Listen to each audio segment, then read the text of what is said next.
皆様、大変お待たせいたしました。Dear guests, His Excellency, Her Excellency, thank you very much for joining us. Since it is time, we would like to start the 44th JCCP International Symposium. Thank you very much for joining us despite your very busy schedule. I would like to act as the moderator today at Japan Cooperation Center for Petroleum and Sustainable Energy, JCCP. My name is Tomotake. Thank you very much. I hope you'll be able to join us till the very end of the symposium. Upon the opening from JCCP Chairman of the board, we'd like to invite Mr. Katsushi Nishi. So, Mr. Nishi, the floor is yours.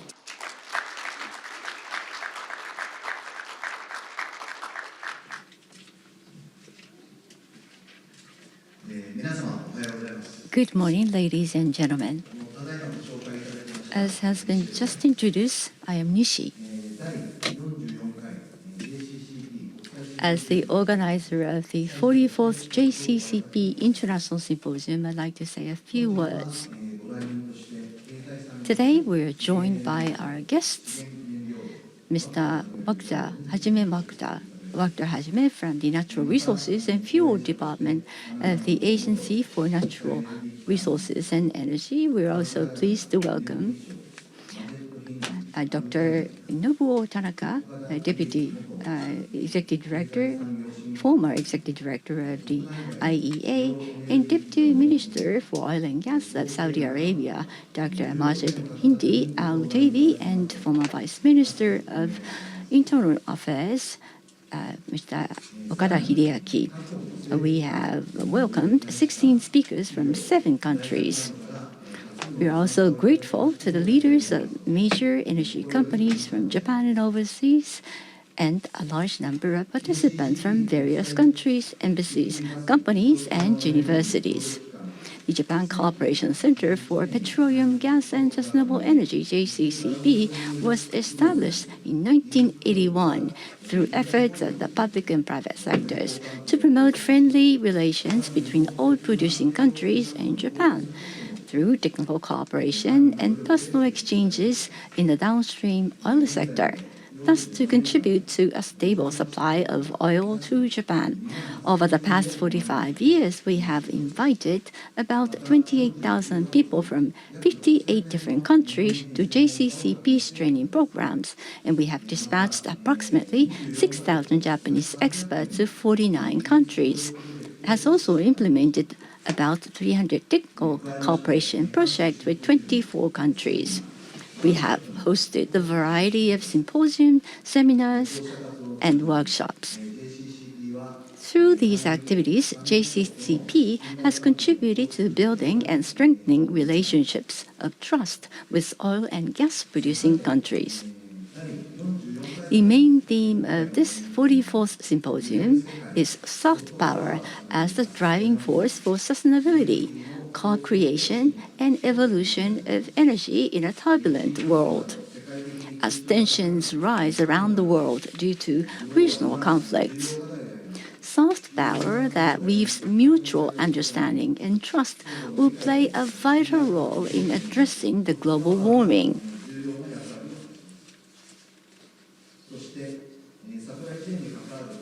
And co-creation, in which countries and organizations involved in supply chains cooperate, need to be advanced further. Following the keynote presentations, there will be a discussion on management strategy and human resource development, energy solutions for transition period, and more. The experts will share their rich and diverse knowledge and experiences, and that is expected to lead to concrete actions to build a sustainable future from the perspective of co-creation and evolution. I hope that today's International Symposium will provide you with new insights and an opportunity to take actions. With that, I'd like to conclude my opening greetings. Thank you. Chairman Nishi, thank you so much. Next.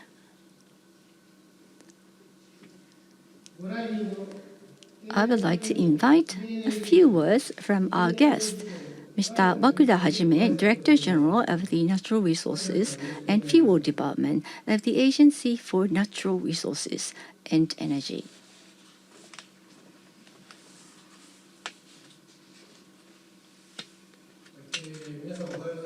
Good morning, ladies and gentlemen. I'm Wakta, Director General of the Natural Resources and Fuel Department of the Agency for Natural Resources and Energy. Today, we are pleased to welcome participants from resource-rich countries, Saudi Arabia, Oman, the UAE, and other Middle Eastern countries, as well as Southeast Asian countries, including Indonesia and Malaysia and the United States. I gave a speech here last year as well, and I am very grateful for being invited to be back here. I would like to express again my heartfelt welcome to those participating in the symposium. And I'd like to thank the oil and gas producing countries for their support in providing stable supplies of oil and gas to Japan. And JCCP, the organizer of the symposium, is also accepting trainees and conducting business exchanges. Through such exchanges, Japan has been able to build mutually beneficial relationship with oil and gas producing countries. I'd like to thank the chairman of the board, Mr. Nishi, and CEO of JCCP, Professor Ando. They have made a great effort to become an important platform. And once again, I'd like to express my heartfelt appreciation for their efforts. For Japan, oil and gas are the last line of defense for energy supply in the event of a disaster. It is an essential energy source for people's lives and economic activities. As we are trying to transition to a clean energy economy, stable supply of that is a top priority. This month, Minister of Economy, Trade and Industry, Mr. Akazawa, visited Saudi Arabia and UAE. I was part of the mission visiting with Minister Akazawa. We held high-level talks with ministers from both countries. We discussed issues such as Venezuela and Iran. To stabilize the international crude oil market, both countries confirmed the importance of cooperation. In addition to ensuring a stable supply of oil and gas to Japan, Japan is working on next-generation fuels and technologies. For achieving carbon neutrality in 2050, ensuring energy security and further economic development necessary, we believe it is important to make steady efforts. In September last year, in collaboration with the Osaka Kansai Expo, the ministerial meeting on energy and natural resources, the ministerial meeting on hydrogen energy, were held. With the participation of over 30 countries and organizations, we confirmed the importance of the biofuel, synthetic fuels, synthetic methane, hydrogen, and ammonia, and expanding both the supply and demand for next-generation fuels. And technologies such as ammonia request international cooperation. In addition, in order to translate the result of this conference into concrete initiatives, at COP30 held in 2015, Japan was one of the leading countries and agreed to the 2035 declaration to more than quadruple the use of sustainable fuels by the target year 35. Furthermore, we're also providing support for decarbonization in Asian countries. Last year in April, the Third Asia Zero Emission Community ASEC Cabinet meeting was held in Malaysia. They discussed the practical transitions such as the transition to LNG, developed a report outlining the financing needs to realize the transition, and launching the ASEC LEAF project. This is a working level meeting to share the current situation and challenges in bilateral cooperation with other countries to resolve the current issues. The meeting reported on the progress made up to date. In addition to that, MOU was concluded, a business forum was also held. Based on these efforts, in order to realize a realistic energy transition, we will continue to cooperate with relevant countries to achieve the goals that are set. As has been already mentioned by Chairman Ishii, the software as a driving force for sustainability, co-creation and evolution of energy in a turbulent world is the theme of this symposium. This theme is completely in line with Japan's efforts, but achieving energy security is not something that Japan can do alone. It is essential to cooperate with many resource-rich countries, including oil and gas producing countries.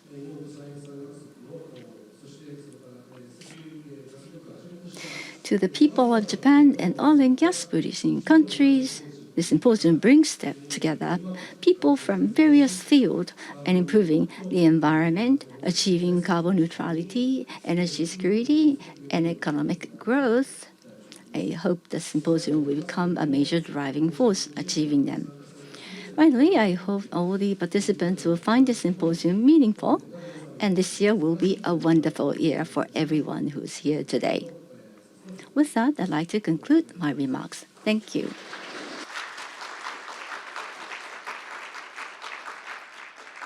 Mr. Wakuda, thank you very much. Now, let us move on and follow our program. So, following last year, we this year again have the CEO of Tanaka Global and also former executive director of the International Energy Agency, Mr. Nobuo Tanaka will present under the title of the New Energy Geopolitics, Petrostates versus Electrostates. Mr. Tanaka, the floor is yours. Good morning, everyone, and thank you so very much. I have been invited again, and I wondered what I should talk about. Petrostates versus electrostates.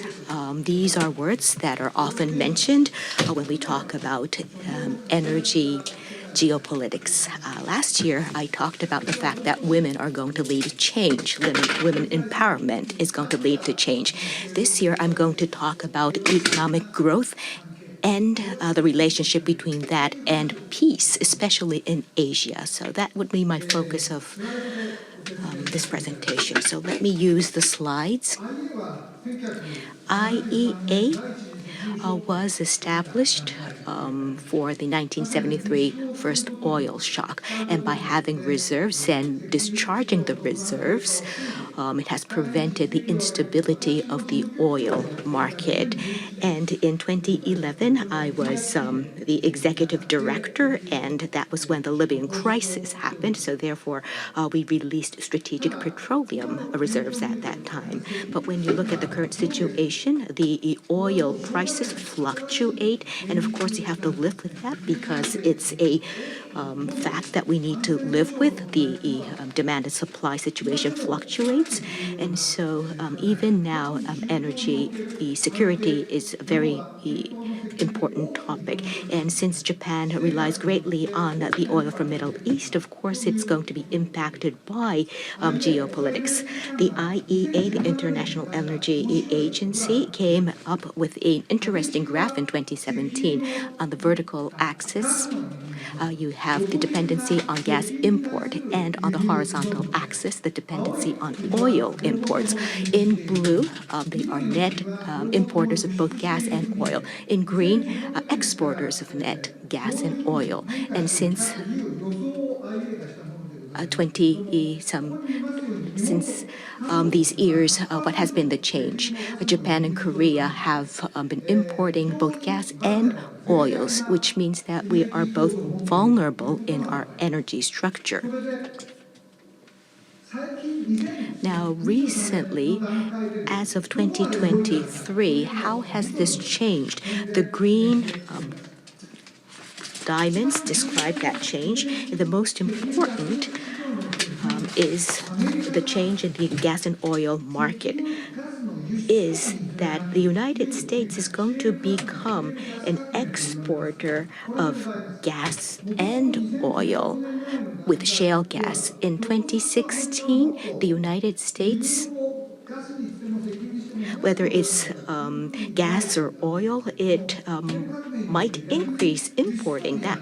is what we thought. However, with shale gas, they have become more an exporter. So in this graph, you can see that Europe is lower now in the dependency on the imports of oil gas with the issues in Ukraine. Their gas from Russia has stopped, and therefore the situation has been improving for them. And the United States has become more of an exporter of both gas and oil, and therefore, with that, they're going to achieve energy dominance and perhaps they're going to return to being a petrostate. And President Trump seems to be accelerating this movement. The United States, Saudi Arabia, and Russia, from time to time, get together and discuss global issues and issues around Ukraine. And when you consider these facts, the United States perhaps is trying to have a union and unify with Saudi Arabia and Russia. And that is countered by Europe. By electrifying, they are going to reduce their dependency on importing of gas and oil, which is the strategy of China. When you look at the graph on the next page, this becomes clear. Europe and China are trying to go more to renewables, and that is the movement that we have seen. The United States, up until the Biden administration, was showing a similar advancement. However, under President Trump, he has mentioned that they don't need renewables. Now, Japan and the Asian nations have followed and tried to reduce the dependency on gas, which is more friendlier on the global environment.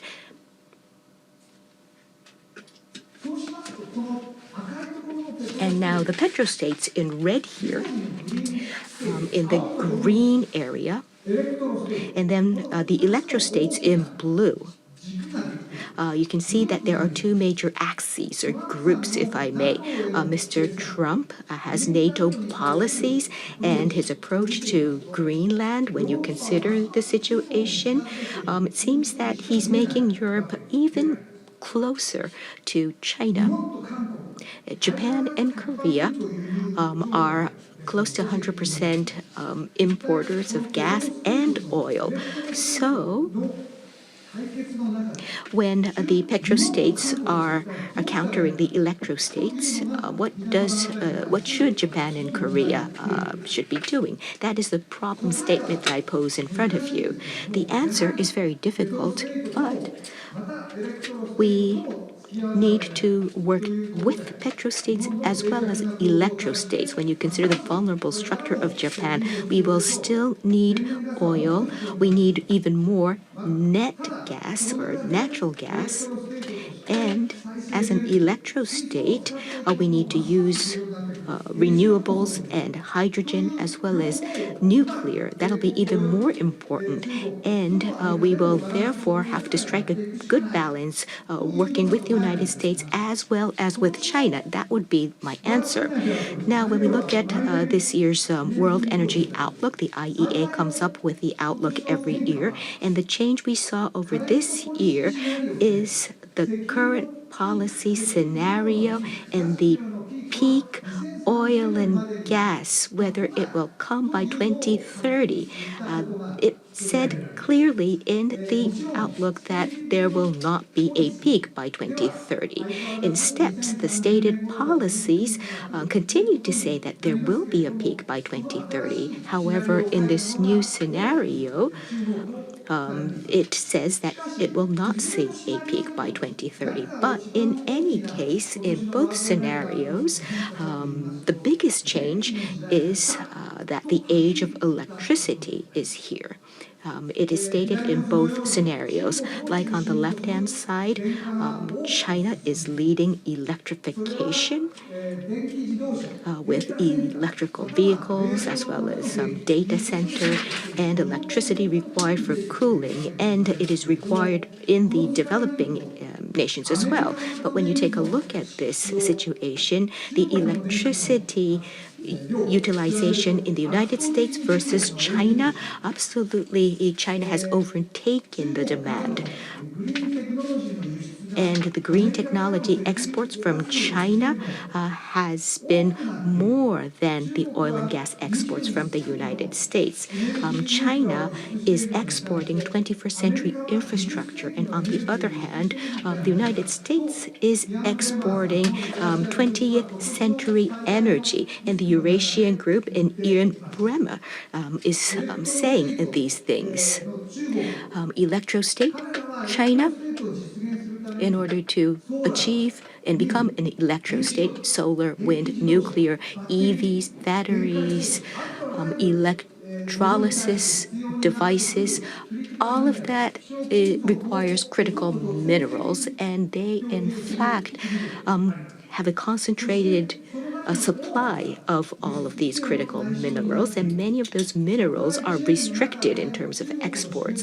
And the weight in the supply chain has gone up for China as an electrostate. So therefore, in energy security, how do we maintain the supply of critical minerals, and how can we do this for stable supply? That is the new issue around energy security. Now, there's one more unique thing here, which is the big focus on industrial policies. Now, the Green Industrial Policy Age is what the IEA refers to, and this shows you the production cost of hydrogen. On the left-hand side, how different that is from country to country, and on the right-hand side, the cost of crude steel, which uses hydrogen in production. Wind and solar power generation is still expensive in Japan, so therefore green energy for crude steel is very expensive in Japan. So rather than making that steel in Japan, you should go outside Japan, like to Australia, India, in the Middle East, and those are efforts that perhaps could be made. And data centers consume electricity, and when they want clean electricity, they could use wind power in Hokkaido, or perhaps solar power in Kyushu. And indeed, that is what the industry has done. The semiconductor industry has moved to Hokkaido and Kyushu, and the siting for industry has followed natural energy, and the amount of clean energy and clean hydrogen has impacted industry as such, and that policy to support this becomes very important. Now, this is a conference that I participated in last year. It's ADIPEC. It's not just the UAE, but Saudi Arabia as well. These countries are actually focusing on data center where clean energy can be used. They have abundant energy, and investment in data centers are being solicited. Energy plus data, a convergence, a hybrid is what they are going to leverage to really develop the country. There's this industrial policy as such, and we have to follow suit in Japan as well. It's not just about energy alone, but data plus energy. How can we create such an industry? Such an industrial policy, I think, is necessary. Japan and Korea. When it comes to LNG supply chain, over the past 5 decades, we have developed such supply chain, and we were very successful because of the pipeline issue with from Russia. The golden age of hydrogen is actually continuing, and we should develop a pipeline of hydrogen. And I think for the sake of national security and for the sake of the environment, Japan and Korea should cooperate, as well as the United States, as well as with the Middle East. I think that kind of understanding would be important. Then we would have this golden age of hydrogen, or we could have such a golden age of hydrogen. One more is nuclear energy, because Japan is a resource-poor country. Therefore, how to best leverage nuclear energy is a big challenge and theme. And towards 2050, IEA expects a doubling of the use of nuclear energy. Now, COP28 was held, and it said it would triple. And Mr. Trump of the United States, in his executive order, it says it would quadruple. So the expectation to nuclear is even higher. And SMR, the small modular reactors, are to be deployed quickly, Middle East, China, and Europe. And unfortunately, you don't see Japan in this graph. For nuclear, SMR, the small module reactors, reducing the risk with higher safety, I think that is needed. Unless we do that, nuclear will disappear from Japan. That is a very serious concern on my part for Japan. And Idaho National Laboratory in the United States came up with this idea of integral fast reactor. It has a passive safety, and also the waste treatment after the use will be much easier. What takes more than 100,000 years to decay, 300 years would suffice to reduce the radioactivity. And also it is considered as a proliferation-resistant energy. And Korea has a strong intent or desire to carry this out, this integral fast reactor. So U.S., Japan, and Korea should work together so that sustainable nuclear energy or nuclear power generation model can be exhibited to the rest of the world. This can be useful for treating the debris, the fuel debris in Fukushima nuclear site. And I think it would be very important in terms of policy to really enhance the understanding by the general public towards nuclear in Japan. And Ms. Takaichi, the Prime Minister, is really fond of nuclear fusion, and maybe a good idea is to work on nuclear fusion together with the U.S. And I have been saying this many times, but we have regular submarines, but of course, Japan has no intention of owning a bomb. However, what about this idea of nuclear-propelled submarines? JCAS could be the name for this collaboration among Japan, Korea, and U.S., just like AUKUS. And also, there are things that we can work with China on as well. Europe actually has this interconnection of power, and wind power can be leveraged as well as solar power.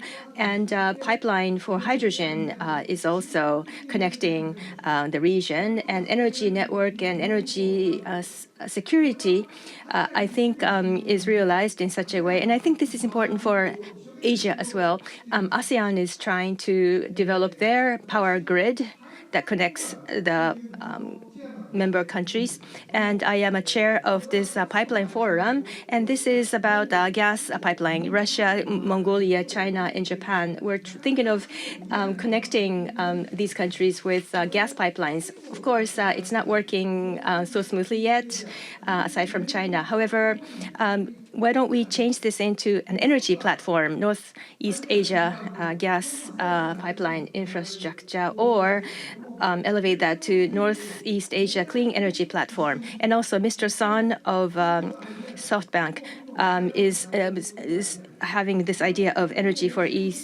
peace in Asia, and developing this electro state.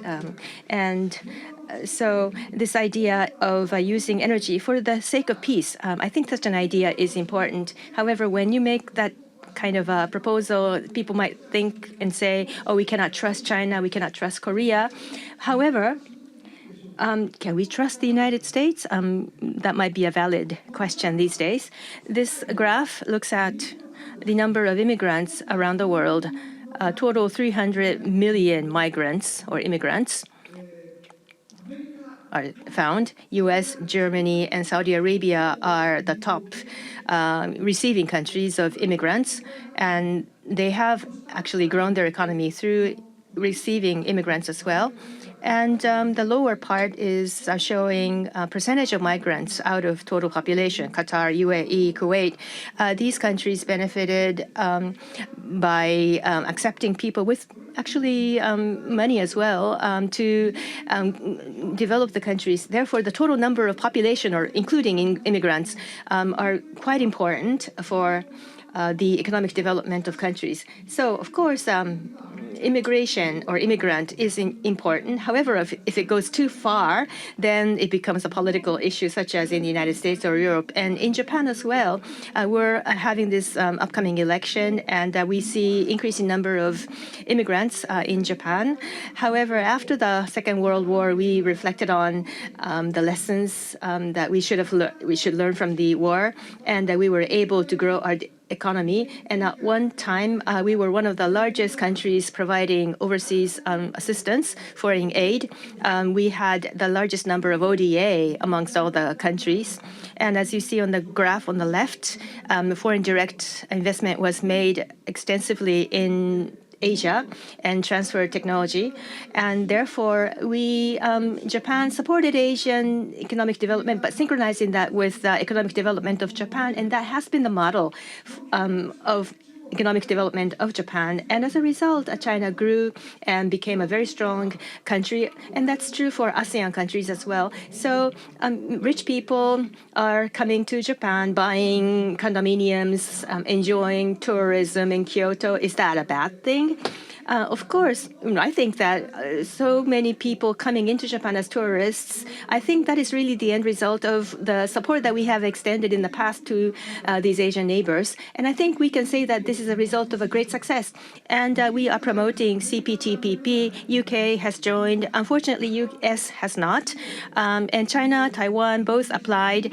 And Indonesia and UAE have applied, as I understand. And also Korea is likely to apply soon. And therefore, why not develop this alliance of electro-states? That's my idea. Yuval Noah Harari said that the issues that the human beings will face in the 21st century are threefold. One is nuclear war, another is the climate change or environmental crisis, and also the technological disruption or destruction by AI. But I think this person, Mr. Trump, is most maybe more riskier than those three. And somebody says that we cannot, change this flow of things. We cannot change course. And that we should maybe hedge against what is unavoidable. For example, going to China to create a trade agreement with China, for example, and India and Europe developed a free trade agreement as well. So I think for Japan, it might be clever to leverage CPTPP. There are so many P's in this name: progressive partnership agreement, that is, or comprehensive and progressive agreement for a Trans-Pacific partnership. But this is for peace. Why don't we expand CPTPP for the sake of peace? And this person, this prime minister, wants to bring Japan to the very front and center in foreign policy within this framework of CPTPP, and she's busy with the current election. However, if Japan goes in that direction, Canada will gladly join, and we can actually grow with the growing Asia. And Asia, Europe, Middle East, we can collaborate with each other to create such a collaboration. And Peace Prize, Nobel Peace Prize, should go not to Mr. Trump, but I think go to Ms. Prime Minister of Japan. Why don't you? What do you think? Thank you very much for your understanding and attention. Mr. Tanaka, thank you very much. So, following me, from the last year, we have from so far His Excellency with us today, Saudi Arabia Minister of Energy, Deputy Minister for Oil and Gas. We have His Excellency Majed Hindi Al Utahi giving us a keynote presentation under the title of Energy as Soft Power, Saudi Arabia's Leadership in Changing Global Economy. With that, His Excellency, the floor is yours.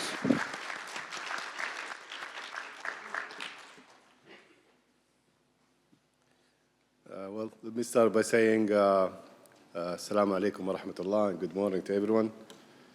To Mr. Tanaka, very inspiring speech. If it was my decision for the Nobel Prize, I would give it to you.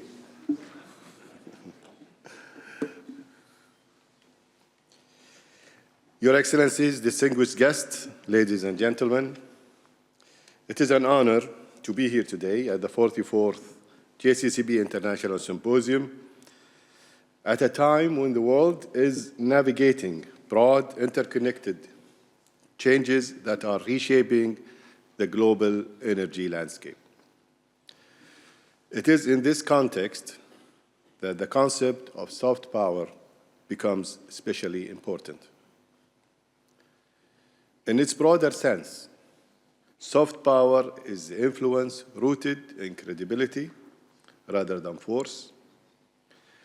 It is earned through consistent actions over time, partnership built on trust, and leadership that provides stability during periods of uncertainty.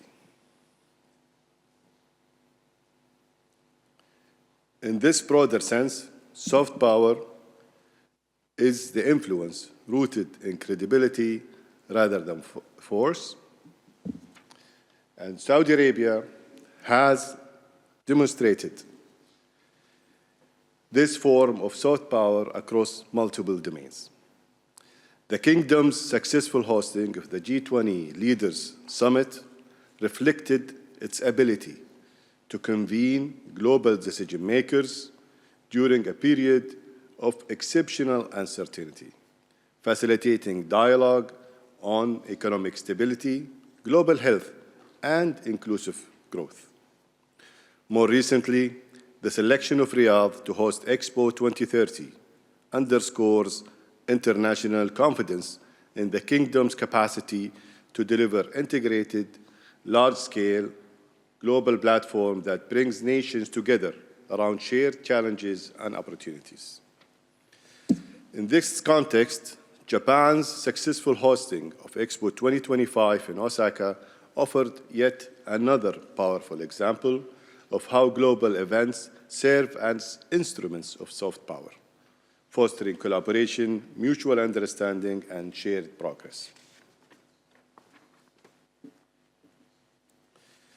Ladies and gentlemen, for decades, Saudi Arabia has demonstrated this soft power through its consistent role as a reliable supplier of energy to the global markets.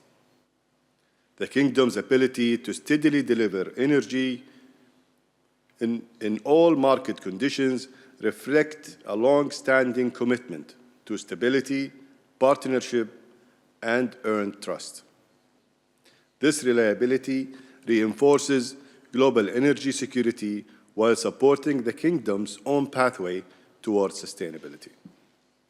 This strength is anchored by a maximum sustainable capacity of 12.3 million barrels per day and a supply reliability of 99.8%, supported by major long-term investments in upstream capacity projects across the Kingdom.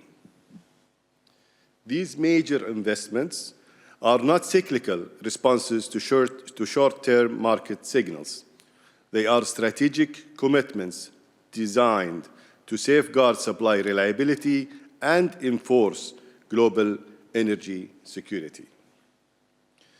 Through continuous capacity maintenance, the Kingdom ensures it can respond effectively to demand growth, market volatility, and supply disruptions, fulfilling its role as a cornerstone of stability in the global energy system and as a key contributor to coordinated market stewardship through the OPEC Plus framework.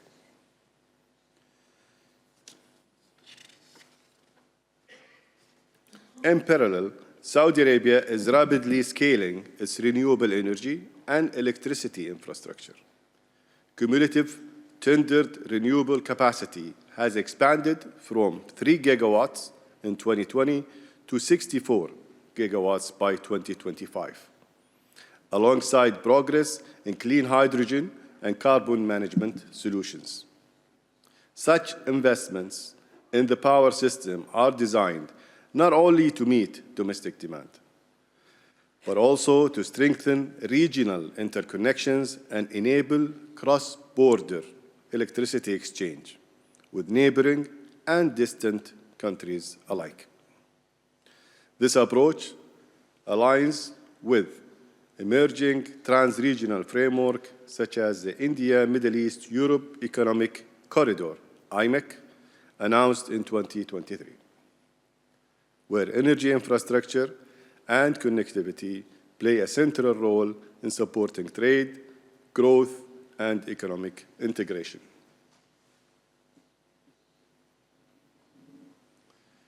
Ladies and gentlemen, global energy demand continues to rise, driven by enduring structural factors. Population growth remains strong, particularly in emerging economies.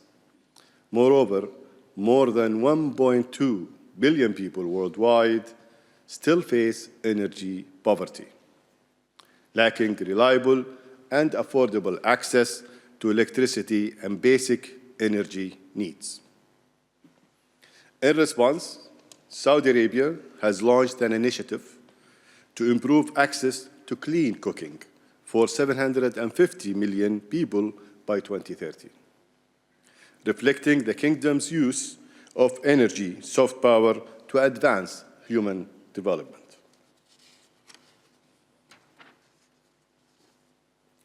At the same time, the world is entering a new era of energy demand driven not only by traditional economic growth, but also by rapid expansion of new energy-intensive vectors. Artificial intelligence, large-scale data centers, advanced manufacturing, digital services, and electrified mobility are transforming global energy consumption patterns. For example, power demand from data centers alone is expected to nearly double between 2025 and 2030, while industrial energy demand is projected to rise by more than 20% by 2050. In parallel, expanding digital lifestyles are increasing demand for smart devices, cooling systems, desalinated water, and entertainment technologies. With these trends reshaping our consumption patterns, demand for energy will continue to grow, with oil and natural gas continuing to take center stage. Today, oil and gas continue to account for the majority of global energy supply, and they are projected to remain central to the energy mix for decades to come. At the same time, the evolution of energy systems focuses on sustainability rather than exclusion. The circular carbon economy has emerged as a key enabler for maintaining hydrocarbon demand and usage in a more sustainable manner, ensuring emissions are reduced while energy security is preserved. In this context, Saudi Arabia is advancing large-scale carbon capture, utilization, and storage initiative, including the deployment of one of the world's largest CCS hubs in the eastern region of the kingdom, with capacity expected to reach 9 million tons per year by 2028 and 44 million tons by 2035. In parallel, the kingdom is well positioned to become a leading clean hydrogen exporter, leveraging abundant solar, wind resources, competitive natural gas supply, suitable geological formations for carbon storage, and established industrial and export infrastructure. Beyond energy supply, the kingdom is extending its soft power to the foundation of the global energy transition through strategic partnership that help secure critical minerals. In this context, Saudi Arabia and the United States have recently signed a strategic framework for cooperation to strengthen the security, stability, and sustainability of supply chains for uranium and other critical minerals.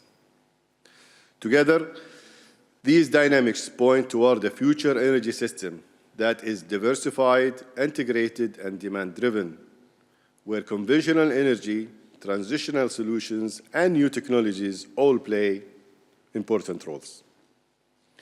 Ladies and gentlemen, Saudi Arabia stands ready to meet global energy demand and to work closely with partners who share a vision of stability. This approach is clearly reflected in the Kingdom's enduring partnership with Japan. Saudi Arabia continues to play an important role in supporting Japan's energy security through a long-standing partnership and a reliable supply of crude oil. This partnership is further reinforced through Saudi Arabia's strategic crude oil storage in Okinawa and Kiri, with capacity exceeding 11 million barrels. These arrangements enhance supply security, operational flexibility, and resilience against market disruptions.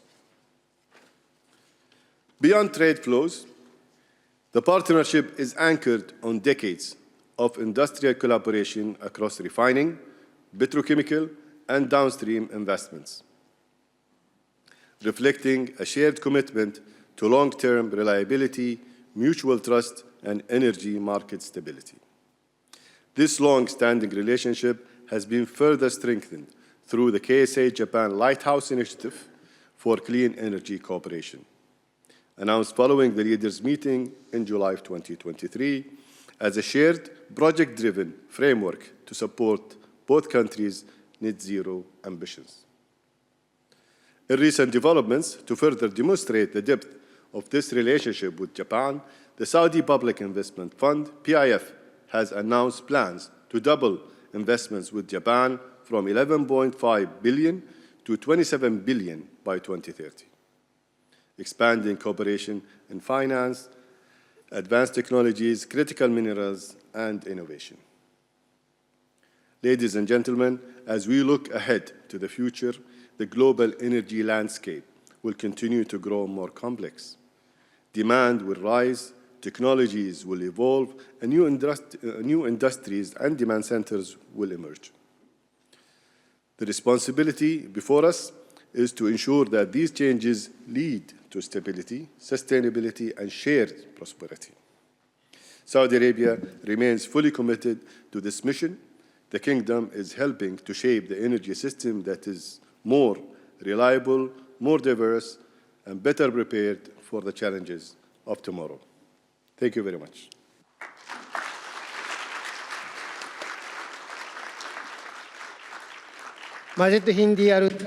Minister Majid Hindi Al-Utaibi, thank you very much for that presentation. Let us move on.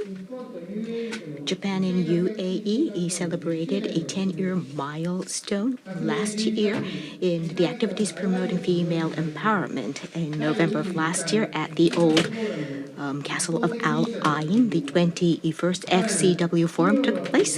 Here is the person responsible for that forum, who is also a leader in promoting cross-mentoring beyond corporate borders. From UAE, from ADNOC Drilling, we have a Senior Vice President of Shared Services, Ms. Mariam Salem Al-Suwaidi. Her presentation is entitled A Decade of FCW Impact, Empowering Women Beyond Borders. Please, Ms. Mariam Salem Al-Suwaidi. Good morning, everyone. It is truly an honor to be here today representing the UAE-Japan Women Friendship Committee for Women Career Development. This committee is a committee that have a journey of 10 years defined by partnership, progress, and a purpose. Today's session is titled A Decade of FCW Impact, Empowering Women Beyond Borders. And this title is intentional because it is not only about what we achieved over the 10 years, past 10 years, but it is about how our impact has grown, evolved, and expanded beyond geographic, culture, and expectation.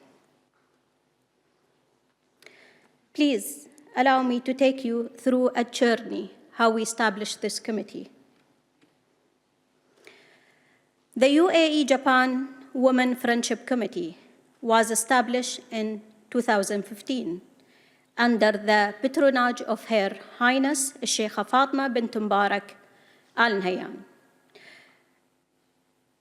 chairperson of the General Women Union, President of the Supreme Council for Motherhood and Childhood, and Supreme Chairwoman of Family Development Foundation.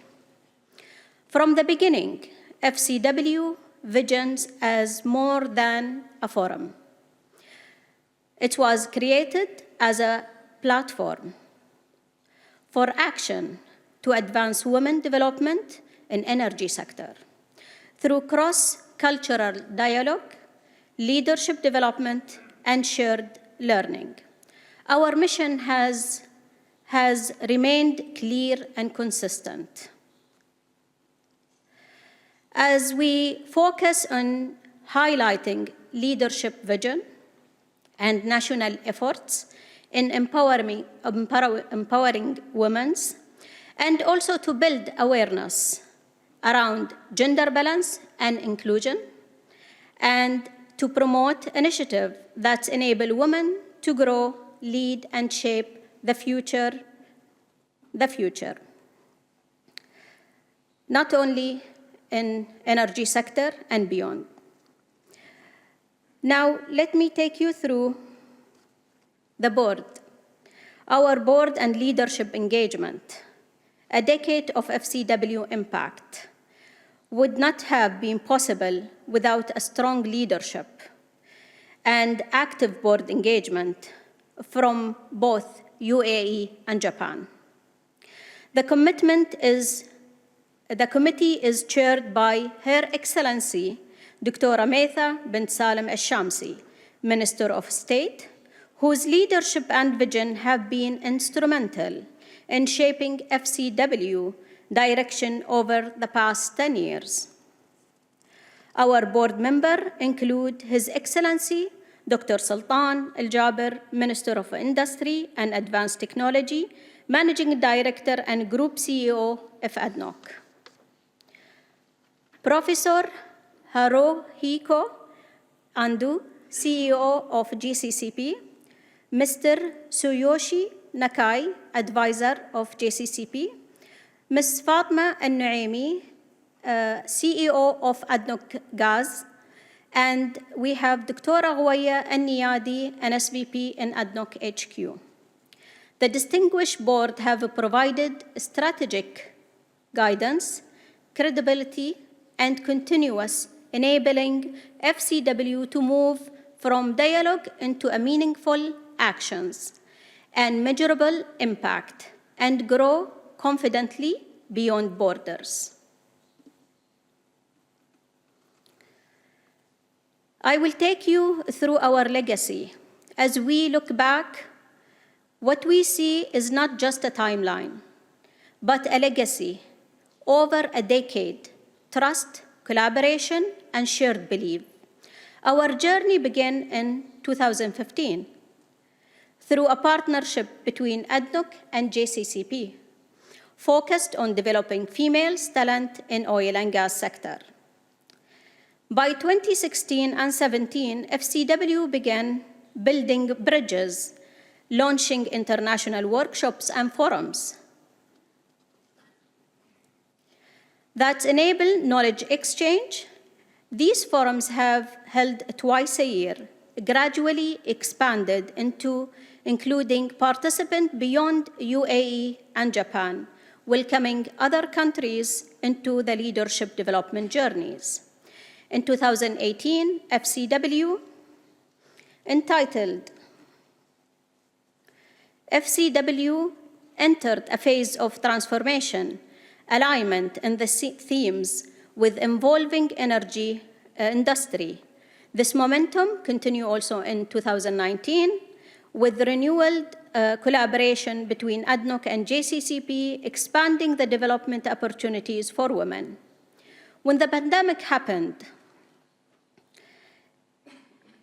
for us, and when the pandemic happened, and it was a challenging in 2022, FCW demonstrated a resilience, and in 2021, the committee adopted through virtual collaboration, ensuring continuity despite the global disruption. By 2022, the journey moved from borders,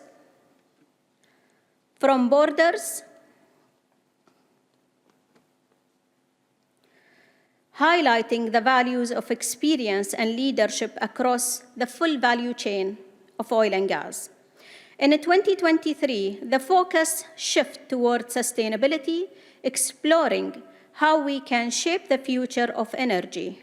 And in 2024, FCW embraced AI, digital, and innovation, and that spotlighting the future skills and women roles in technology driving transformation. In 2025, we proudly marked a decade of FCW impact, celebrating this milestone in UAE and in Japan, in a global stage, also at Expo Osaka, a clear reflection of how far this journey has reached. To close the chapter of the legacy, I would like to share a short video to Build to Last, a 10 years of women leading sustainable community, celebrating across Abu Dhabi, Liwa, and Al Ain.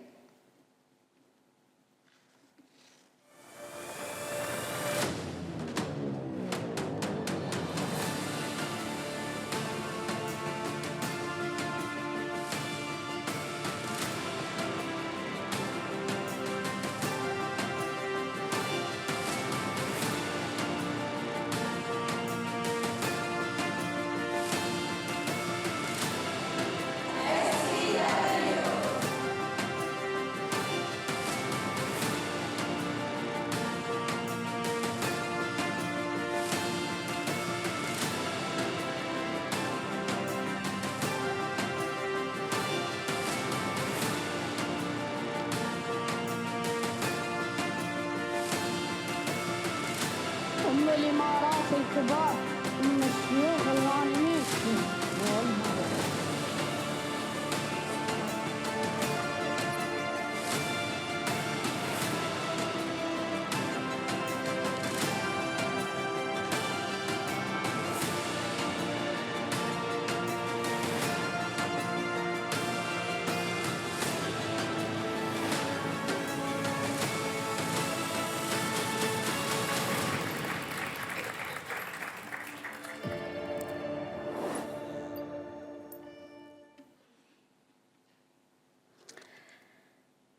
As the video shows, what FCW has built is truly a friendship built to last, one that translates shared value into an action and result.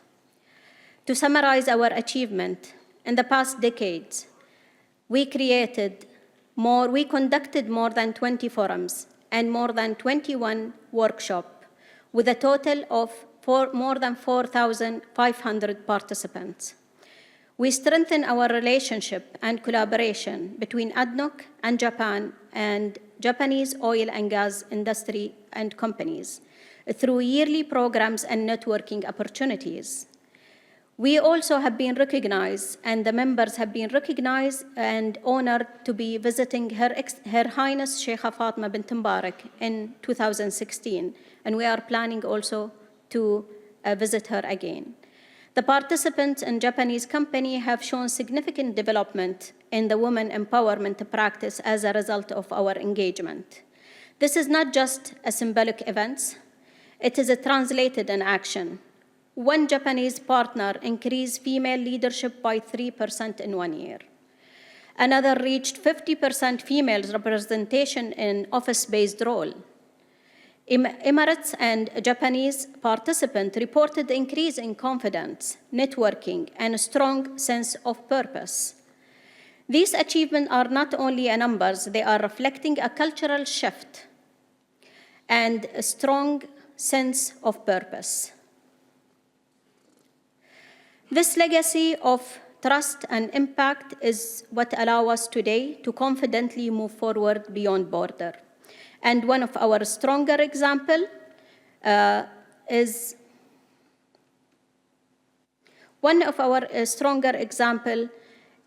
the programs of mentoring through growth through mentoring.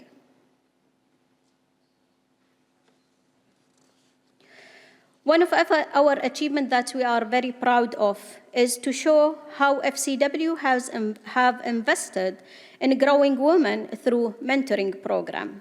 Mentor was delivered through a portfolio of initiatives, each designed to build understanding, capabilities, and experience. We begin with a knowledge sharing hosted by ADNOC to share our mentor best practice with Japanese company. ADNOC brings a long history of structured mentoring across all levels with a strong focus on females' development. Building on this, we launched a group leadership mentoring pilot, engaged 7 females mentees from 5 Japanese energy companies, a program I will now highlight soon in the next slide. We also deliver a mentoring experience session, bringing together around 35 participants from UAE, Japan, and GCC countries. This was immersive experience combined with cultural connection, executive stories, visual learning, and hands-on mentoring, one-to-one and speed mentoring, and also reverse mentoring. We completed this by benchmarking mentoring practice with Japanese oil and gas companies and to ensure our approach is fit for purpose. Allow me to share with you the success story of launching the group leadership mentoring program. This program engaged with 7 mentees from 5 Japanese companies, supported by 4 ADNOC executive leadership mentors. It's run over 5 months, including an introductory awareness session, and was fully customized through a training need analysis for our mentees. For 4 virtual mentoring sessions focused on communication, global leadership insight, human-centric leadership, collaboration, problem solving, and more, and a lot of leadership skills. We enhanced this program by capturing the feedback, discussing with our mentees and mentors, and survey, and we continuously received an excellent feedback about this program, which helped us to elevate the program into the next chapter. And we are proud to say that we will launch a new program called Cross-Border Mentoring Program. This is building on the success of the first program, and we are proud to announce that the launch of this program, it is considered an enhanced based on the feedback that we received from the pilot program. This is a 10-month program designed to empower women through mentorship, and it will cover participants from UAE, Japan, and other countries. It will be a global participation nominated by the companies, customized for the participants based on their needs. We will have 6 executive mentors from UAE and Japan, and it will be a flexible program. It will include group mentoring and one-to-one mentoring. It will be a blended approach, virtual and physical, and it will be repeated twice in this year, 2026 and 2027. This is an open invitation for the companies who are interested to participate with us in this program to support our women in energy sector.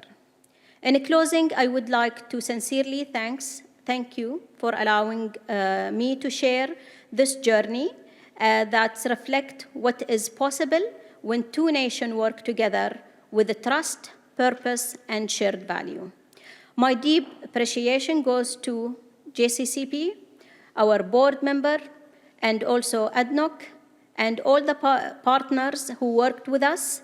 A special thanks to JCCP team for their exceptional collaboration and dedication in making this journey not only a success, but that it is truly built to last. Thank you for your time. Together, we will continue to empower women, strengthen leadership, and build impact beyond border. Thank you.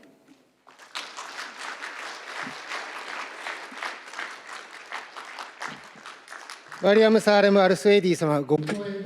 Thank you very much, Mr. Mariam Sarem Al-Swendi, for your presentation. 午前中最後 This will be the last presentation for the morning session. Every time at the International Symposium, we have the honor of inviting PAX Global Energy Chairman Emeritus Dr. Fredwan Feseraki under the title of Evolution of Asia and Global Energy Markets in the Turbulent World. So, Doctor, please, the floor is yours. Good morning. Thank you very much to JCCP, Ando-san, Kitahara-san, for inviting me again. I think this must be around the 10th year that I've had the pleasure to come and speak to you. My job today is to provide you with a global picture of the oil and gas and general energy markets, and to maybe let you know that since I'm not affiliated with the government, I can be more blunt than normal, because I don't have to worry about my bosses telling me that I have been politically incorrect. So please note that this is a very independent analysis being given to you today based on our assessment of where the markets stand today.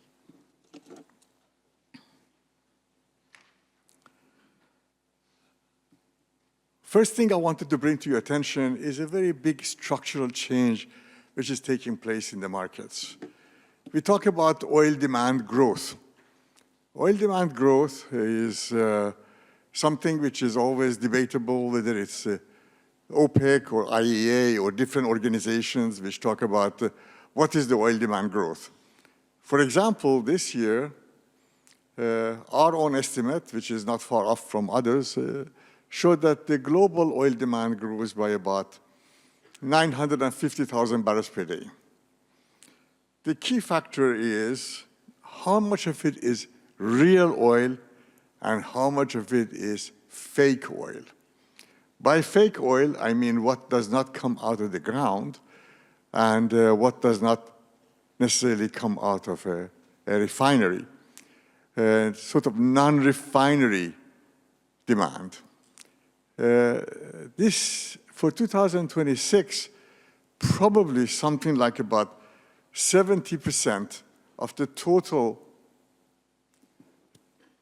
demand is actually non-refinery.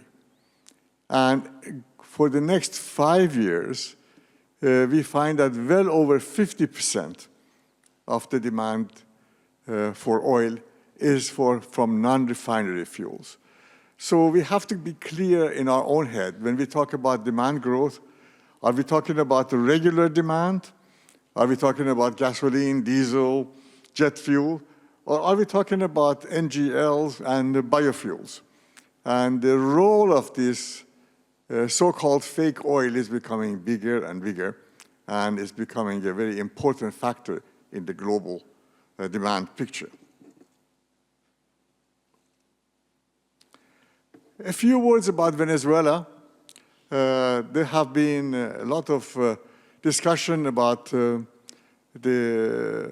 military confrontation between US and Venezuela, and that Venezuela has the largest oil reserves in the world. Well, that is not true. Venezuela does not have the largest oil reserves in the world. Saudi Arabia has the largest oil reserves in the world. We get confused by numbers of hydrocarbons, and 85% of the Venezuelan oil is heavy oil. It cannot be produced.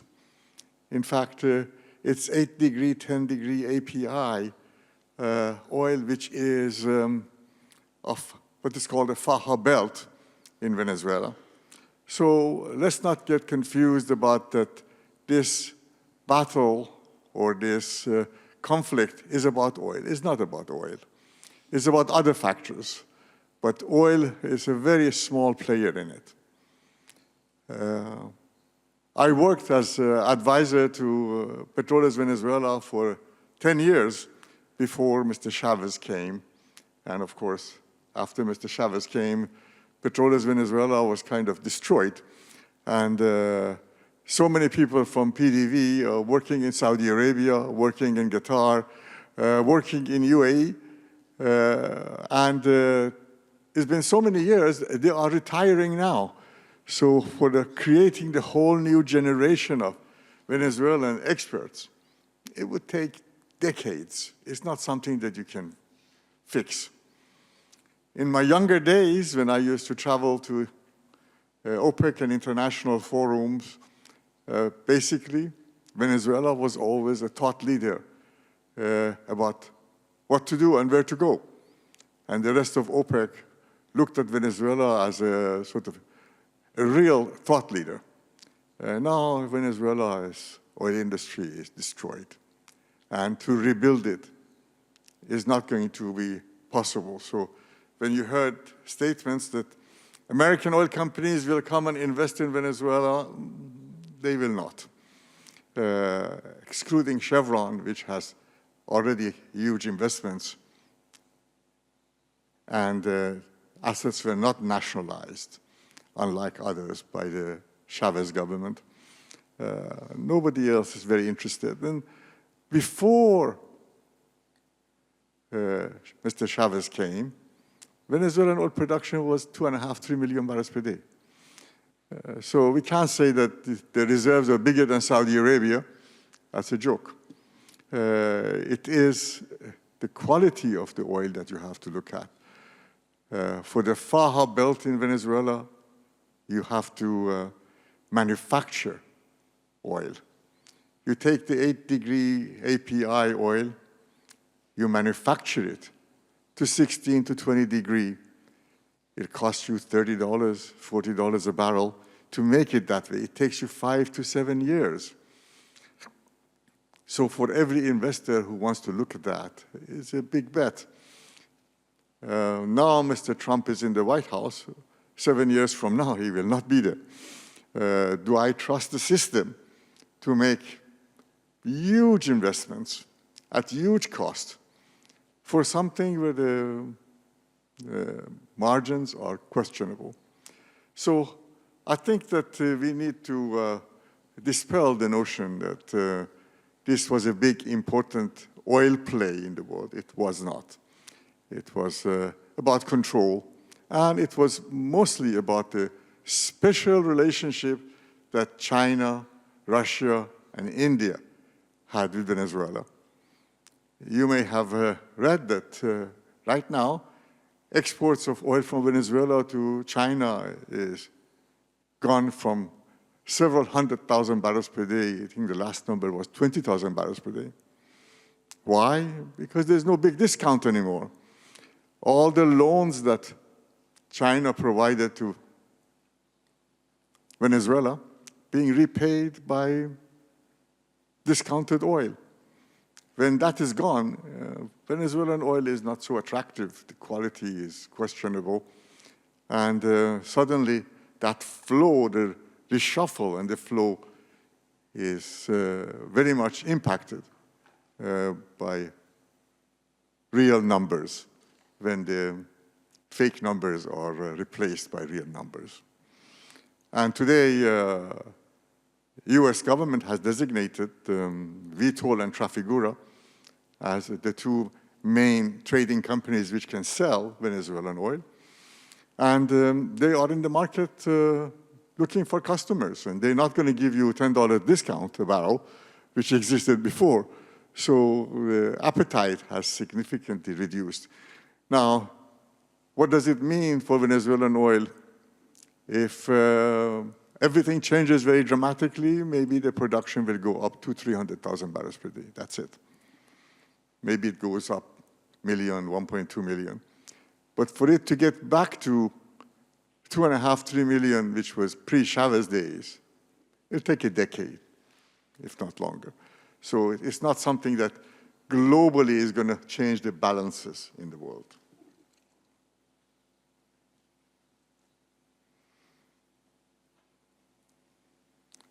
Now, in the market where you look at the supply and demand issues, we do see, of course, that OPEC has brought some volumes back to the market. Is this something which is going to halt? We don't know. It can. So far, it seems that from this year, no more new barrels are going to be brought to the market. But part of the strategy at the end of the day is that these volumes have been removed for a period of temporary time. It's not removed forever. And if the market is able to absorb it, it will be, then more volumes can come to the market. In our judgment, if you do the supply-demand analysis today, the prices should be heading towards $55 to $60 a barrel. Right now, the price is $68. And this $68 is because of the geopolitical issues. Number one geopolitical issue is an imminent military attack by the US and Israel to Iran. Something that I think is going to happen in the next several weeks. It is imminent. Of course, President Trump says, let's negotiate a deal, but we all know what President Trump wants cannot be done. So he says, let's negotiate, but if you cannot win in the negotiation, then there is going to be war. And we already have $5, $6 a barrel war premium in the price already today. And if there is a military conflict, the prices will be much higher. If there is a limited conflict, $5, $10 more. If Straits of Hormuz are closed even temporarily, because you cannot close the Straits of Hormuz long term, it's a matter of several weeks, it could be $20, $30 higher prices. So a very turbulent period in front of us.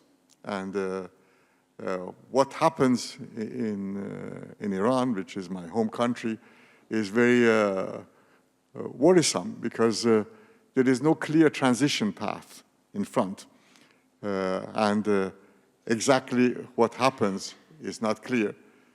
But it is a fact that in the uprising of 2 weeks ago, at the minimum 16,000 people were killed, and probably up to 50,000 people have been killed.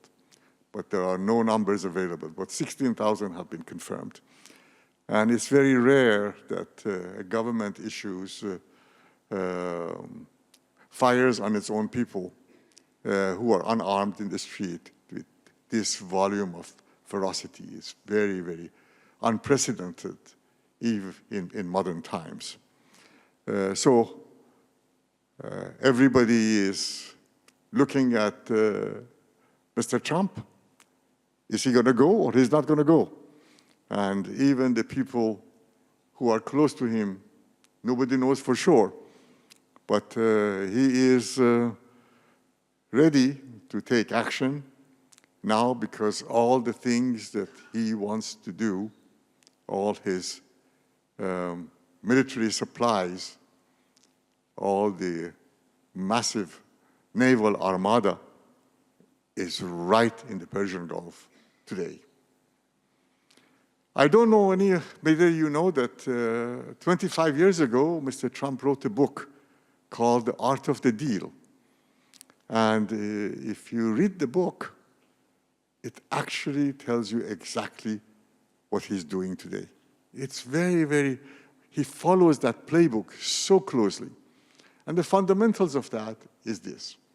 First, you ask for too much, and then you negotiate a little bit less. And everybody thinks that you are a very reasonable, nice guy. Second, you bring in different issues in the middle of the discussion so that people forget what the original discussion was about. And you give misinformation in the process and make sure that by the time the deal is over, the key factors which created the original conflict are forgotten. And he follows that very well, but really nobody knows what he wants to do and what he can do. Does he look for a regime change in Iran? My belief is yes, but I don't know for sure. I don't know, who knows? Maybe his wife knows, but definitely his advisors, they don't know. So what happens here is something that we have to watch for. But I think if there is no military conflict in the next 4 weeks, there will be none. It's either now or never. And that is right in front of us.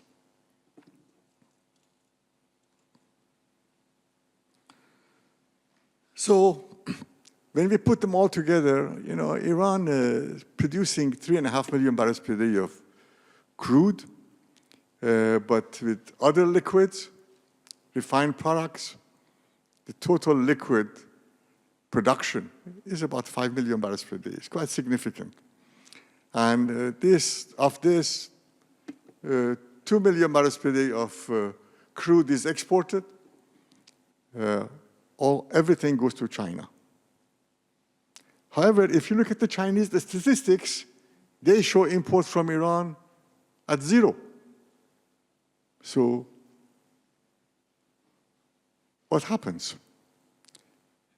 The Chinese statistics show that China imports 1 million barrels per day of oil from Malaysia.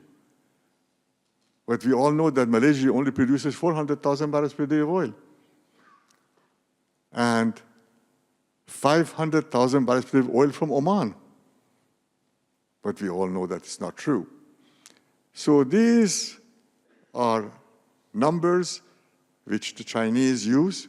They are not real numbers, but officially, 0 imports from Iran. So what happens to Iran if there is a regime change in terms of new production, in terms of new flows? Japan used to be a huge buyer of Iranian oil. Now it's 0. India is 0. Only China.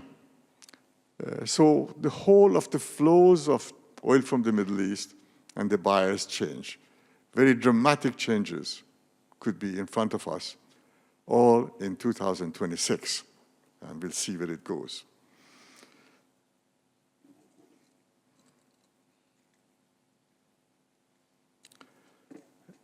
Another big question in the oil market is Chinese demand. Chinese oil demand has peaked. Gasoline demand peaked in 2024. Diesel demand peaked in 2025. The whole system will peak in 27. But why is China buying all this oil? Because they're buying it for inventory. Whenever the price of oil is low, the Chinese buy more. And the inventory buildup is somewhere on the average of 500,000 to 700,000 barrels per day, although at times it could reach 1 million barrels per day.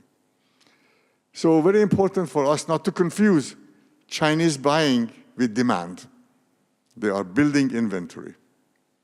And lots of debate inside of OPEC about how much of it is real demand and how much of it is just inventory building.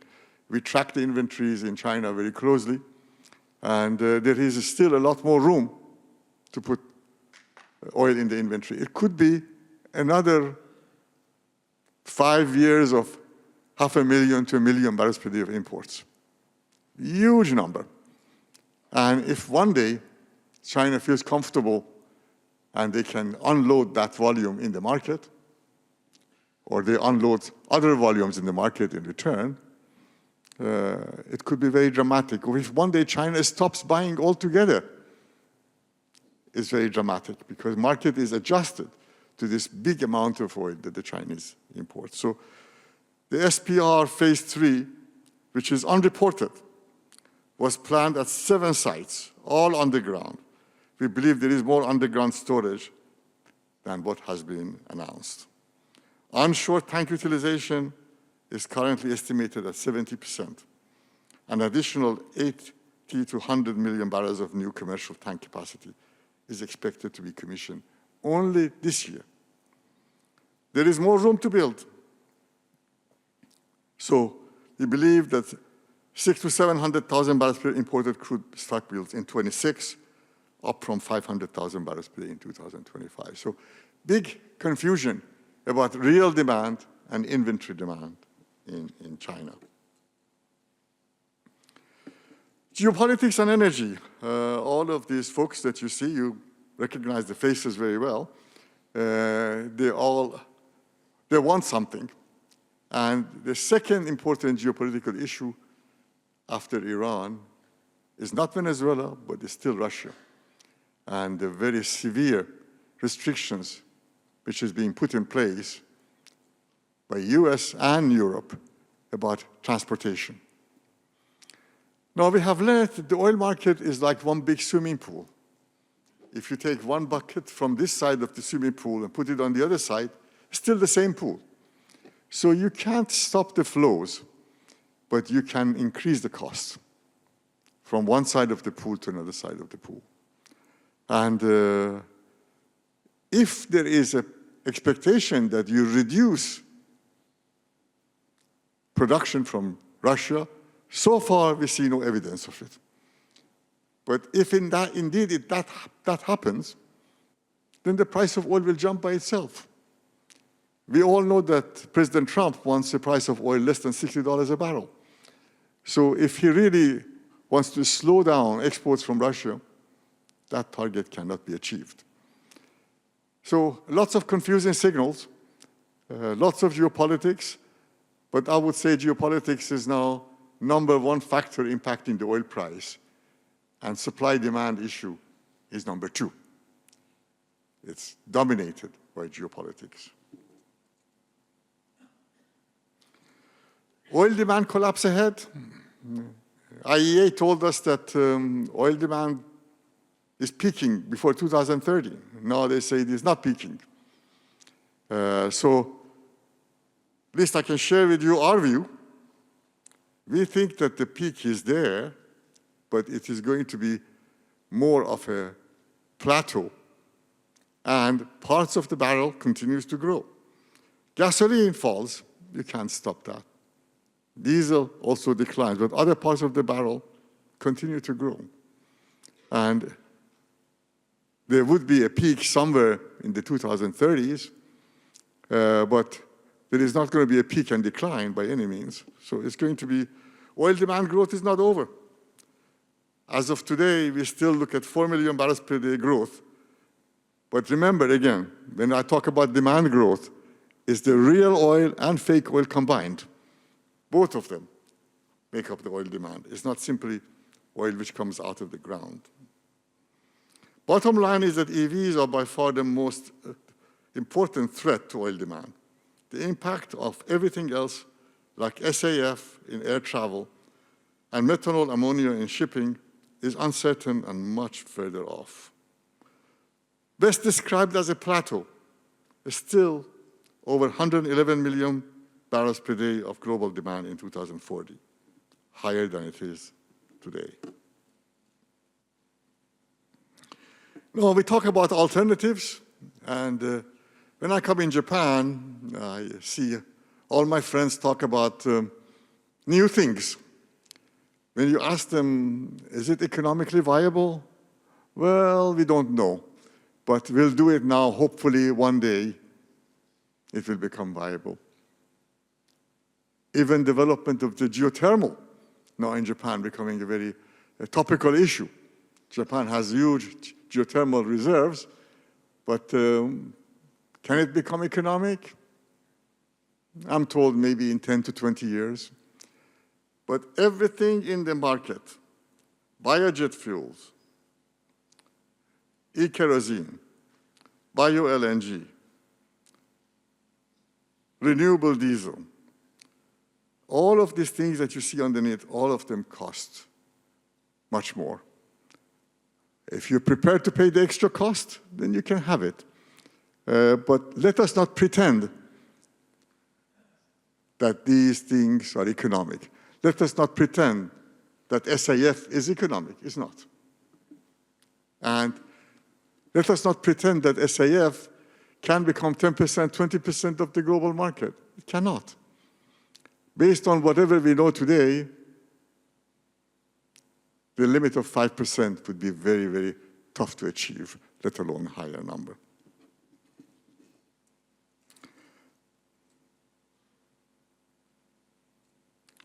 So our view is that the natural home for oil price is $70 to $80 a barrel, inflation adjusted. And so the prices may go down based on supply demand in 26, 27, but by 28, they'll be back. And again, I said this is inflation adjusted. In nominal terms, easily over $100 a barrel. And thank God for that, because if this was not the case, all the alternatives would have a very tough time finding a home in the market. But for long-term planning, still the right number is $70 to $80 real terms as a natural home for the market. We say a few words about the refining business, since JCCP activities and members also include a lot of refining companies. There is a very interesting picture. It's a roller coaster. Additions are coming, but closures are offsetting the additions. Every year, we close between 500 to 700,000 barrels per day of refining capacity. That means in 10 years, 5 million. Are we building 5 million barrels per day new capacity? The answer is no. It has very interesting implications for Japan. Japanese refineries are not the best refineries in the world. They are average performers. When I started work in Japan 40 years ago, we had 8 clients which were refiners. Now only 3 left.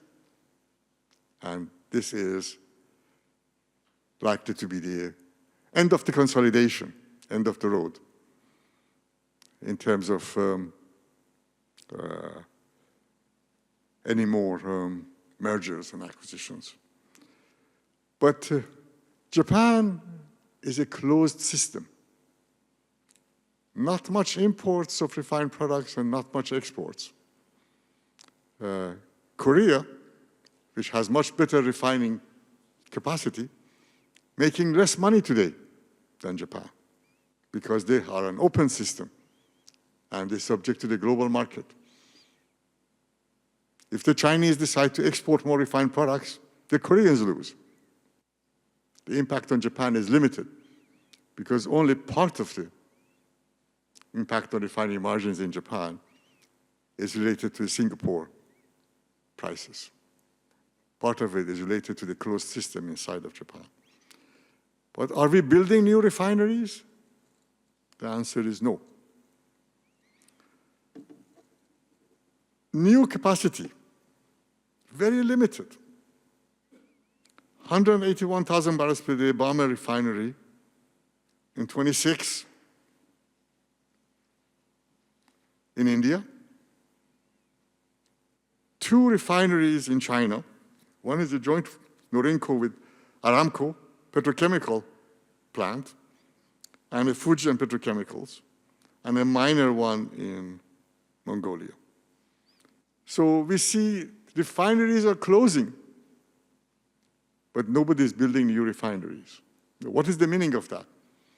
Meaning of that is that those who have existing assets in the refining business will end up making good money.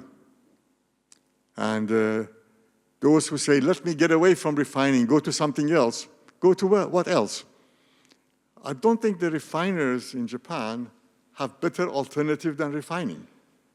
So please stay where you are. It's a good, profitable business.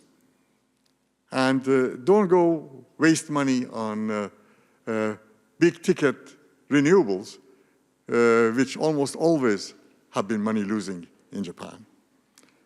So very small building, and this is now in Asia. In Latin America, it's the same. In Africa, we hear that the refinery, Dangote refinery, may be doubled in size, but we don't believe it, because they cannot run the existing unit. Why double it? So globally, Closures continue, but nothing new comes. Is it a good idea to build a refinery? No, it's not a good idea to build a refinery. It's a good idea to hang on to what you have and squeeze it as much as you can. Because to make an investment, you need to have a 20-year horizon. Do we have a horizon of 20 years of growth of oil demand? Especially in transportation fuels? That's questionable.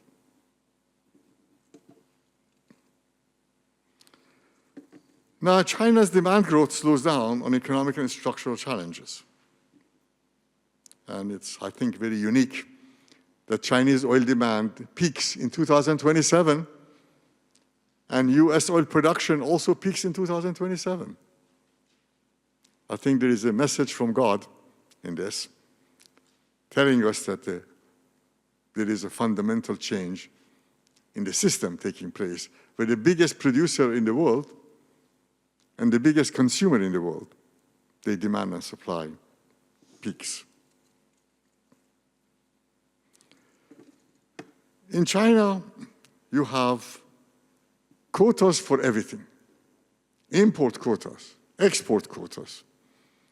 There are government-owned refiners, the big ones, Sinopec, PetroChina, CNOOC, and to some extent Sinochem. And then you have mega independents, and then you have a small independents. So the system is very much still controlled. Why is the Chinese government want to have quotas? It's not because they are the refiners, they don't know what to do.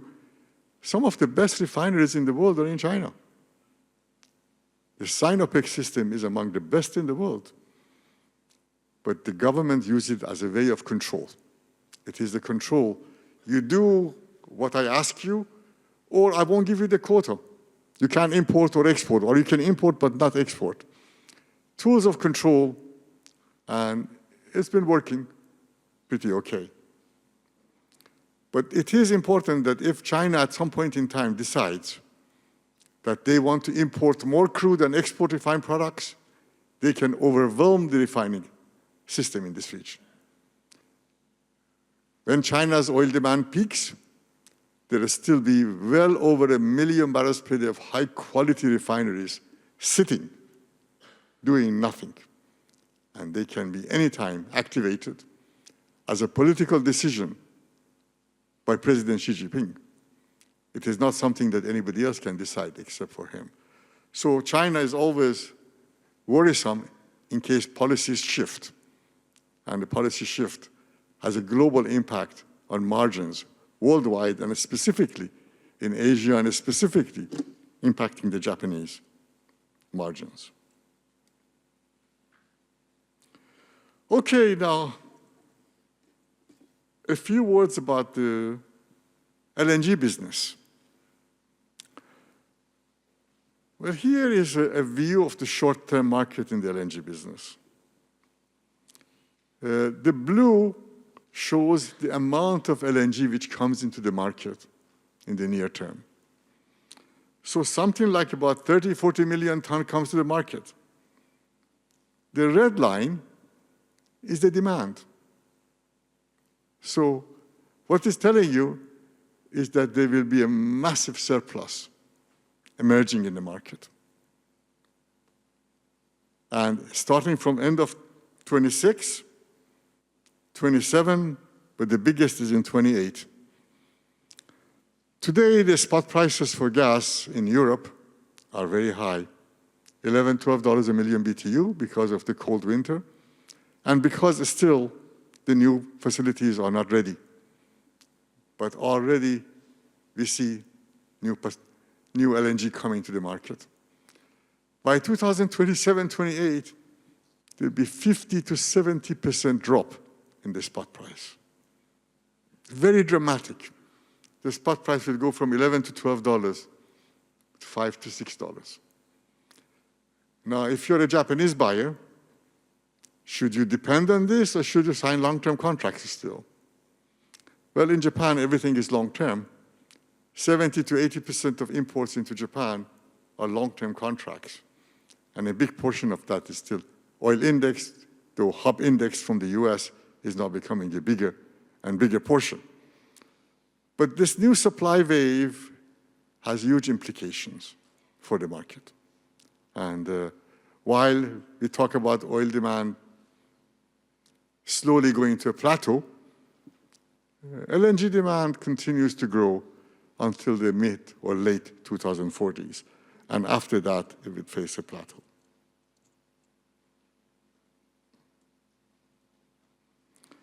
This is our view of what happens to the LNG markets.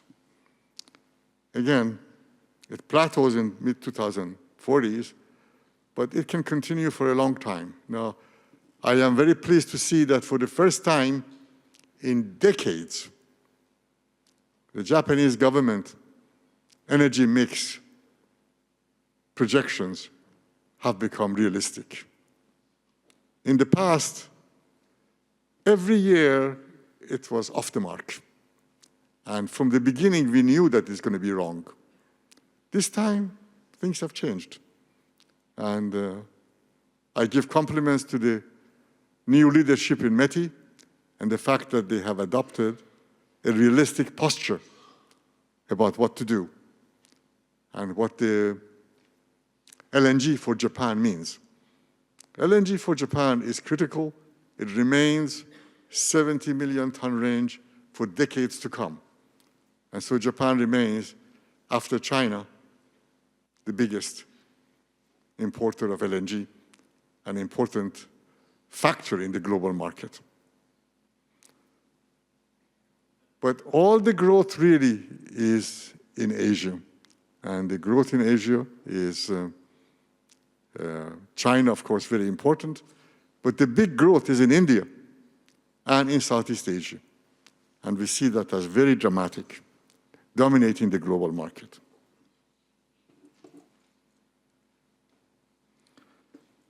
So today in the global market, there is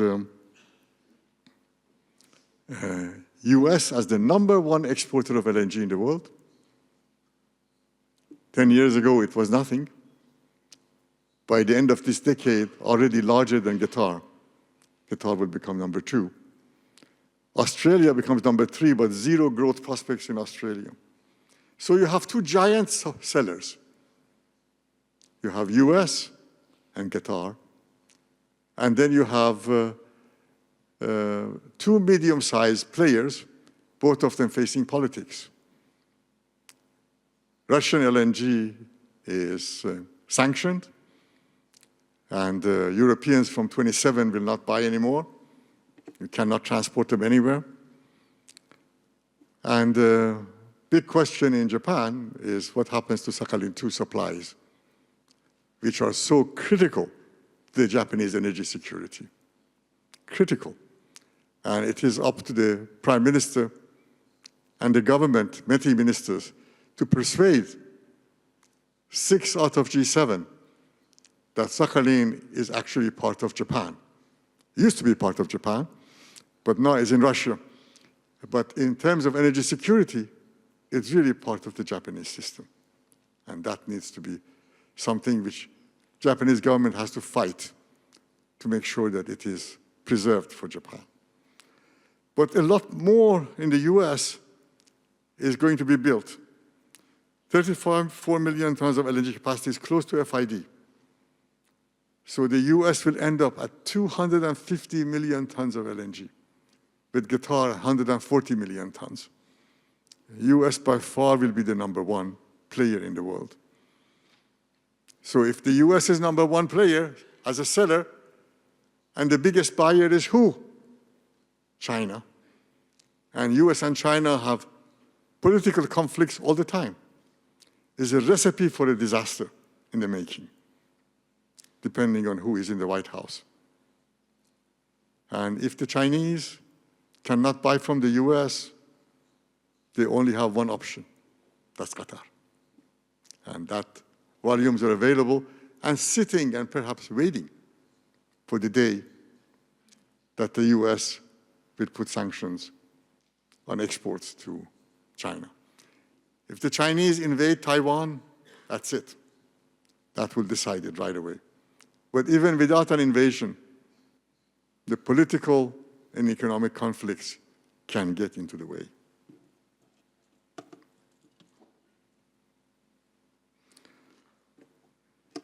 What is the real impact on the LNG market? These are, you see the Asian buyer say, no, thank you, I don't want it. And Trump says, you must buy. Not only you must buy, but you must buy from wherever I tell you. Not only you must buy from the US, but you must buy from Alaska. And Alaska is totally uneconomic in the market.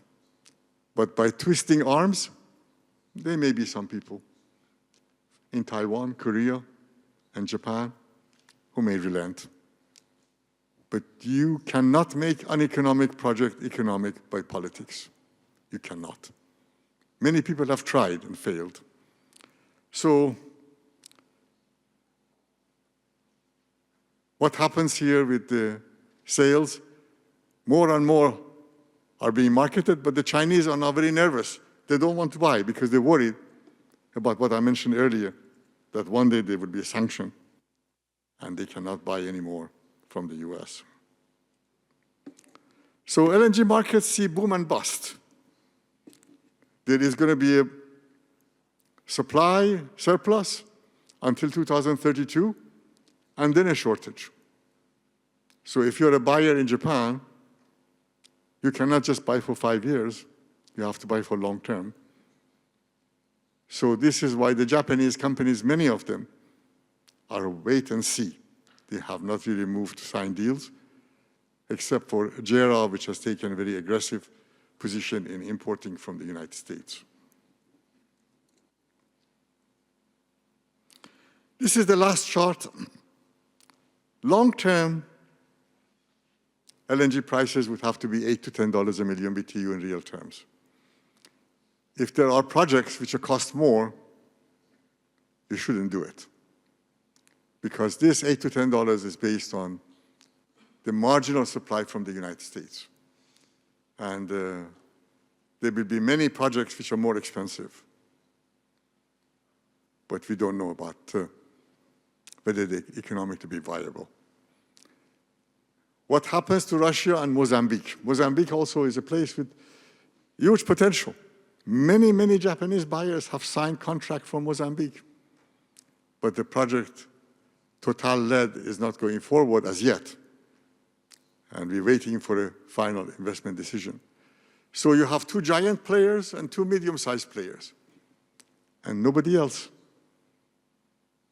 If the revolution had not come to Iran, Iran would be a huge LNG exporter today, but it's too late now. And countries buy LNG for themselves, but they also buy for trading. Saudi Arabia, Aramco is in the market buying LNG, but not for bringing it to Saudi Arabia, but for selling in the market as a trading option. Because if you're an Aramco and you have a huge system, this is just another product, and it's something that you can handle. ADNOC has two facilities in Das Island and Ruwais, but also is a buyer of the US LNG, because that would be marketed separately, not coming from Abu Dhabi, but from the US. So lots of people invest in the US as a trading opportunity. But in terms of suppliers, there's nobody else left. No new volumes out of Malaysia, no new volumes out of Indonesia, no new volumes out of Australia. Essentially, the big players are tapped out. It leaves us with two mega players and two mid-sized players if the politics are resolved in the two. So a system which is dominated by US and Qatar will govern the buying. Now there is expectation that next week in Doha, Japanese side will finally sign an LNG agreement with Qatar Energy. I expect that to happen. It's time. Qatari terms are harsh and rough, but Japan cannot do without Qatar. It has to be part of the portfolio. But we'll see what happens next Monday or Tuesday. With that, I thank you very much for your kind attention. And again, thank you, Ando-san and Kitahara-san, for inviting me to come here year after year. Thank you.